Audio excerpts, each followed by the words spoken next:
ক্রমাগত চাপ ও ক্ষোভ বাংলাদেশের হাইকোর্টে ইসকনকে নিষিদ্ধ করার পক্ষে মামলা খারিজ হয়ে গেল। সংখ্যালঘু নেতা চিন্ময় কৃষ্ণ দাসের গ্রেপ্তারি নিয়ে গত কয়েকদিন ধরে উত্তাল হয় দেশ। জায়গায় জায়গায় বিক্ষোভ চলে। তার মধ্যেই ইসকনকে নিষিদ্ধ করার আর্জি করে হাইকোর্টে মামলা দায়ের করে মোহাম্মদ ইউনূস সরকারের অ্যাটর্নি জেনারেল দপ্তর। বৃহস্পতিবার সেই মামলা খারিজ করে দেয় হাইকোর্ট। বৃহস্পতিবার আদালতের ডিভিশন বেঞ্চে মামলাটি ওঠে। ইসকনকে নিষিদ্ধ করার আর্জি করে বাংলাদেশ সরকারের অ্যাটর্নি জেনারেল দপ্তর, কিন্তু আদালতের পক্ষ থেকে জানিয়ে দেওয়া হয় স্বতঃপ্রণোদিতভাবে কোনো নির্দেশ দেওয়া হবে না। ফলে ইসকনের বিরুদ্ধে মামলা আদালতে খারিজ হয়ে যায়।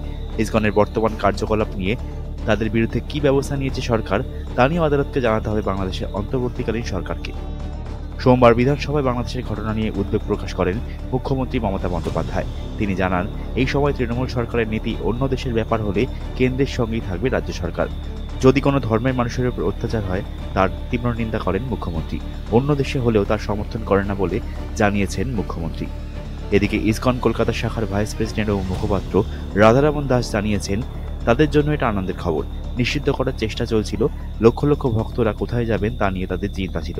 তাদের দাবি, বাংলাদেশ সরকার নিষিদ্ধ করার চেষ্টা করেছিল, কিন্তু হাইকোর্ট তা খারিজ করে দিয়েছে।